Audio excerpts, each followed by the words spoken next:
Sa kaangot man nga balita lokalan, nagtuod na ang andom sang special winner sa Suertes sa Palengke 2026 promo nga magkaradyo matapos mabunutan ang iya pangalan nga nagdaog sang 500 pesos cash kag Bombo 60th Anniversary Exclusive Edition AM/FM Transistor Radio. Sa interview sang Bombo Radio kay Norlin Apanitan, residente sang Barangay Luktugan, Roa City, iya ginpayag nga tumanggid ang iya kalipay bangod nabatian sini sa radyo ang iya pangalan bilang tagdaog.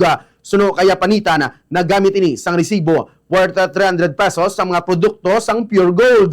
Ginaagdaman sini ang iya mga kasilingan nga mag-intraman sa promo sang Bombo Radio kag Star FM kag maghulog sa mga damo nga mga entries agud magdaog.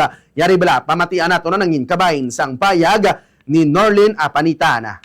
100 pesos, 100 pesos, 200 pesos, 300 pesos, 400 pesos, 500 pesos. Kag syempre ma'am, ang imbit ng ina no, ang aton sini nga igahatag sa imo. Yari pagid ang aton sini nga ang transistor radio no mahambal gid naton nga wala nakalansang sa isa ka estasyon. Madamo gid nga salamat sa Bombo Radio kag sa inyong mga papromo nga nagatupag gyud siya ang papremyo.